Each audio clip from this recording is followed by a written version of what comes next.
If we could do IVF over again, Yes. how would we do it? This question keeps coming up in comments and things that, you know, we've been talking about up to this point. Yes. So we're just going to like lay it out there. The disclaimer, as always, is that we are not medical professionals. Right. Like, our opinions are just that. Yes, they are opinions. We're not considering anybody's personal medical history or what your individual scenario is. This is just a general opinion. Our situations are unique because we're both in the boat of getting excess embryos, many more than what we were told we would get, what we thought we would get.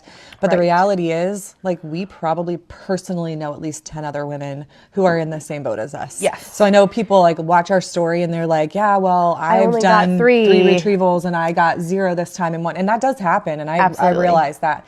But I also want to bring to light that, like, this does happen a lot more than you think. Happening a lot. We know a lot of people with a freezer full of embryos that they don't know what to do with. Yeah. And so that really for us is like the thing that we want to see change. Yes. Yeah. Practically speaking, I think what we've talked about, what we would love to see is when you're doing egg retrieval, still retrieving as many eggs as possible, because retrieval is hard. It is very hard on your body. Hard on your body. And so the idea of just like, oh, just do another egg retrieval. Like, I've heard people say that, and it's like, yeah, easy for you to say, like, you don't have to do it, but it's like, it is hard on your body. Not a fun the journey. Drugs, the just all the time put it, like, it's hard.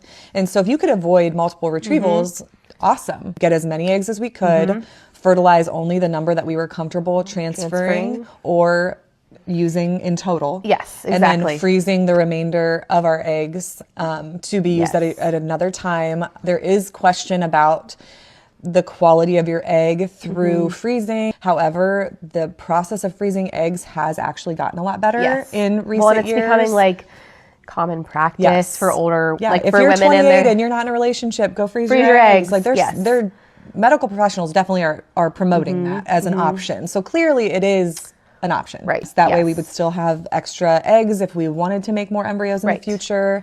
But we wouldn't fertilize have that, them as we would want to use them, or knew like, hey, I'm going to fertilize 4 because I would be okay with having 4 children. Yes. And then if some don't work out, I still have eggs to go back to and fertilize and try again without putting my body through retrieval after retrieval. Yes. So, because I have heard that recommended, that they were like, well, you should just do a retrieval every time you want to have a baby. And I'm like, I understand, but that's also that's not super realistic, just from the financial aspect of it, but also just from the physical demand of an egg retrieval. And if you don't need to do that, why do that to yourself? That was for sure the hardest part of the whole journey.